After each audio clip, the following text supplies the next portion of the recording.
साथियों नमस्कार, मैं हूं अनिल कुमार श्रीवास्तव और मैं आज आपको संविधान के अध्याय 4 के जो 2 अनुच्छेद बचे हुए हैं उसकी चर्चा विस्तार से करूंगा और आपको समझाऊंगा। और अभी तक हमने 2 दिन आपको अनुच्छेद 36 से लेकर 51 तक के अनुच्छेदों को समझाया है। 2 सेक्शन बचे हुए हैं, 2 आर्टिकल, एक है आर्टिकल 45 और दूसरा है आर्टिकल 44। दोनों की चर्चा मैं आज विस्तार से आपसे करूंगा। और पिछले जो मैंने आपको पाठ पढ़ाए हैं उसके द्वारा मैंने ये बताया है कि पाठ 3 जो है वो मौलिक अधिकारों का चैप्टर है और चौथा जो है वो राज्य के नीति निर्देशक तत्वों का चैप्टर है। जाहिर सी बात है कि जो पाठ पहले आता है और ख़ास तौर से संविधान की दृष्टि से वो पाठ ज़्यादा महत्वपूर्ण हो जाता है और जो पाठ बाद में आता है वो पाठ कम महत्वपूर्ण होता है। तो इसका मतलब कि मौलिक अधिकार ज़्यादा महत्वपूर्ण है। क्यों ज़्यादा महत्वपूर्ण है? क्योंकि मौलिक अधिकार आपको मानव बनाते हैं। ये मानव बनाने के लिए अधिकार दिए गए हैं। अगर आपके पास स्वतंत्रता नहीं है, आप कहीं आ जा नहीं सकते हैं, अपनी मर्जी आपकी नहीं चलेगी, आपका स्वतंत्रता का अधिकार नहीं है, आपको समानता दूसरों से भेदभाव करके रखा जाएगा और आपके विरुद्ध शोषण किया जाएगा। शोषण के विरुद्ध अधिकार आपको, अगर आपके कोई बचाने वाला नहीं है तो आप कैसे मानव बन पाएंगे? आपको अगर धार्मिक स्वतंत्रता का अधिकार नहीं है, आपकी अपनी फेथ क्या होगी, कैसे उसका प्रकाशन करेंगे, कैसे आप किसको मानेंगे, किसको आपका अभीष्ट कौन होगा, भगवान कौन है ईश्वर कौन है, अल्लाह कौन है, अन्य धर्मों में जो माना जाता है। तो इसी प्रकार से अगर आपको संवैधानिक उपचारों का अधिकार नहीं दिया जाएगा, अगर आपको सांस्कृतिक अधिकार नहीं दिए जाएंगे कि आपकी लिपि सुरक्षित रहे, आपकी भाषा सुरक्षित रहे, तो ये अगर अधिकार आपको नहीं दिए जाएंगे तो फिर बताइए आपके इन अधिकारों के ना मिलने से आपको अगर इसमें से माइनस कर दिया जाए तो आप बचेंगे क्या? आप तो हड्डी और चमड़े का एक सिंपल आकार बन जाएगा आपका। आप कभी भी मानव नहीं बन पाएंगे। आप ना तो विकास कर पाएंगे और ना ही समाज के लिए कोई दे पाएंगे, कुछ भी योगदान दे पाएंगे। तो आप ना तो असेट बन पाएंगे और आपका कोई मूल्य ही नहीं होगा, आपकी कोई वैल्यू नहीं होगी, क्योंकि आपको डेवलपमेंट का कोई मौका ही नहीं दिया जा रहा है। तो फिर आप ये समझ गए होंगे कि ये अध्याय पहले है, इसीलिए पहले दिया गया। ये कार्यपालिकी शक्तियों पर रोक लगाता है कि अगर स्वतंत्रता, समानता या धार्मिक स्वतंत्रता या अन्य जो अधिकार दिए गए हैं, कल्चरल राइट्स दिए गए हैं, इन सबको अगर कोई शोषण के विरुद्ध अधिकार दिया गया, अगर कोई तोड़ता है तो उस कार्यपालिकी शक्ति अगर तोड़ती है तो संविधान यानी सुप्रीम कोर्ट और हाई कोर्ट आर्टिकल 32 और आर्टिकल 226 के अंतर्गत आपके लिए खड़े हुए हैं और इस संवैधानिक शक्ति को वो खत्म कर देंगे, क्योंकि धारा 13 में कहा गया कि कोई ऐसा संशोधन नहीं किया जा सकता जो कि इन अधिकारों को कम कर सके। और आप जानते हैं कि केशवानंद भारती के मामले में एक बहुत बड़ा 13 जज की बेंच ने 7-6 से निर्णय दिया था 1973 में कि जो संविधान की मौलिक संरचना है उसको कोई भी बदल नहीं सकता है। तो ये बहुत महत्वपूर्ण आप समझ गए होंगे। अब हम आते हैं आर्टिकल 44 पर। आर्टिकल 44 में ये व्यवस्था दी गई थी कि जो भी 6 वर्ष और 14 वर्ष के बच्चे हैं पूरे देश में, वो अगले 10 साल के अंतर्गत उनको सबको मुफ्त और निःशुल्क शिक्षा दी जाएगी और उनको सबको मुफ्त और निःशुल्क चिकित्सा दे करके सबको शिक्षित कर दिया जाएगा। ये ओरिजिनल रूप से कहा गया था। मैं एक और बात आपको बताना चाहता हूँ कि जो एक कोटेशन है कि एग्रीकल्चर इज developed by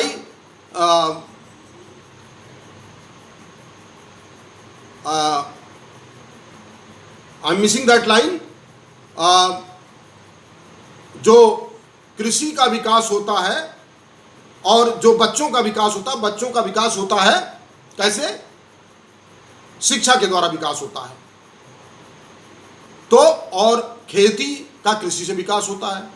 तो इस तरह से हमको शिक्षा बहुत ज़रूरी है और इसीलिए संविधान के निर्माताओं ने इसको आर्टिकल 45 में रखा था। लेकिन 2002 में ऐसी स्थिति बनी, एक महत्वपूर्ण जजमेंट उन्नी कृष्णन का आया। उस उन्नीकृष्णन के केस में ये कहा गया कि अगर शिक्षा नहीं है, क्योंकि आर्टिकल 21 जो कि मानवाधिकारों का पूरा वो है, एक पूरा स्रोत है, उस अधिकार के बिना, शिक्षा के अधिकार के बिना सारे मानवाधिकार जो है वो बेकार हैं। और उन्नीकृष्णन के केस में कहा गया कि अगर 21 में मानव का अधिकार जो कहा गया है कि no person shall be deprived of his life or personal liberty except according to procedure established by law, यानी हमारे सारे मानवीय अधिकार जो है आर्टिकल 21 में दिए हुए हों, चाहे वो जो भी अधिकार हैं। ढेर सारे अधिकारों का जिक्र मैं आप लोगों को कर चुका हूं।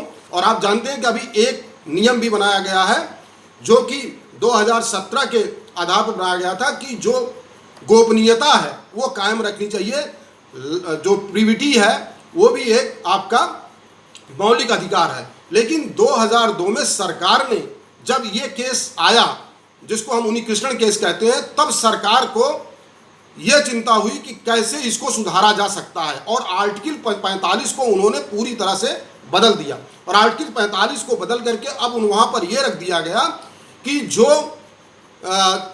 जो छोटे बच्चे हैं, यानी 0 से 6 वर्ष के बच्चे हैं, उनको जो है अर्ली चाइल्डहुड केयर दी जानी चाहिए। यानी उनको, जैसे आंगनबाड़ी में हम उनको खाना दे रहे हैं, उनको हम पोषण दे रहे हैं, ताकि, क्योंकि 0 से 6 वर्ष के बच्चों का ही सबसे ज़्यादा तेज़ी से विकास होता है। और अगर उस दशा में उनको मिलेगा नहीं कोई चीज़ खाने को, अगर उनको पोषण नहीं मिलेगा तो वो जीवन भर उनका विकास अवरुद्ध हो जाएगा, क्योंकि सबसे ज़्यादा विकास इसी उम्र में होता है। और एक दूसरी चीज़ रखी गई कि उसमें 0 से 6 के बच्चे हैं, ये सरकार की पूरी जिम्मेदारी है, सरकार कर भी रही है मिड डे मील के माध्यम से। और इसके साथ उसमें एक दूसरी चीज़ और जोड़ी गई, फंडामेंटल राइट 21A बनाया गया। उसमें कह दिया गया कि अब जो शिक्षा का अधिकार है 6 से 14 वर्ष के बच्चों के लिए, वो सरकारों का दायित्व है, इसको निःशुल्क शिक्षा देंगी। 6 से 14 वर्ष के बच्चों के लिए सरकार के ऊपर जिम्मेदारी डाल दी गई। 0 से 6 में directive principle based state policy डाल दिया गया।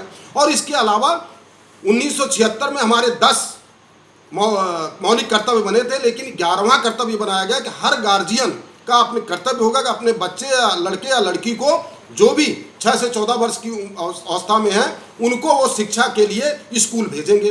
तो इस प्रकार से ये पूरी तरह से एक नया 21 मौलिक अधिकारों का एक चैप्टर बन गया। अब हम आते हैं आर्टिकल 44 पर, जो समान नागरिक संहिता से संबंधित है। इसका इतिहास 1833 से शुरू होता है, और उस समय 1834 में एक समिति बनी जिसके लॉर्ड मैकाले अध्यक्ष थे। उन्होंने कहा कि जो संस्तुति थी उसमें कहा कि इनको आप जो भी विभिन्न धर्मों के रीति रिवाज हैं, या शादी के कानून हैं, उत्तराधिकार के कानून हैं, या विवाह के कानून हैं, इनको हम नहीं छुएंगे।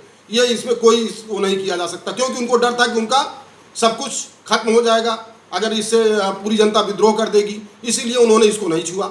और उसके बाद दूसरा दिया कि बाकी अन्य क्षेत्रों में संविधान जो नियम है उनको कोडिफाई किया जा सकता है, और समयानुसार ये संशोधन होते रहे। CPC बनी, उसके बाद IPC बना, और इसके बाद अन्य कानून बने।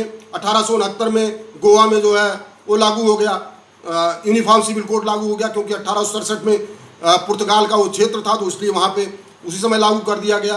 बाद में ये भारत में जब विलय हुआ इसका 1961 में, तो 1962 में वो पहला ऐसा राज्य बना जहाँ की आपको सभी यूनिफॉर्म सिविल कोड है, सभी धर्म, चाहे हिंदू हो, चाहे मुस्लिम हो, चाहे सिख हो, चाहे ईसाई हो, सबके लिए एक ही नियम लगेगा। शादी के लिए, इनहेरिटेंस के लिए, उत्तराधिकार के लिए, विवाह विच्छेद के लिए, या अन्य सिविल राइट्स के लिए लगेगा, और वहाँ चल रहा है। और अभी एक नया आयोग भी बना दिया गया, रंजना देसाई के नेतृत्व में उत्तराखंड सरकार ने बनाया है कि कैसे इसको किया जाए। लेकिन इसके पहले हम ये जान लेते हैं कि इसमें कमियाँ क्या थी। ढेर सारी चीज़ें आई। उसके बाद जो ईसाइयों के नियम थे, जो क्रिश्चियंस के नियम थे, और जो मुस्लिम्स के नियम थे, ये सब ज़्यादा से ज़्यादा 1939 तक या 1940 तक सब कोडिफाई कर दिए गए।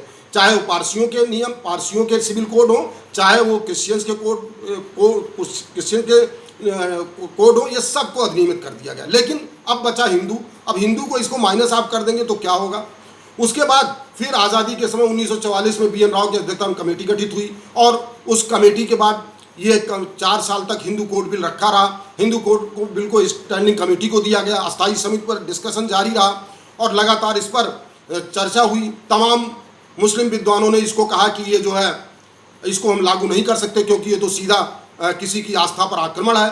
और तमाम अन्य विद्वानों ने कहा कि ये इसको लागू किया जाना चाहिए क्योंकि देश तभी एक हो सकता है।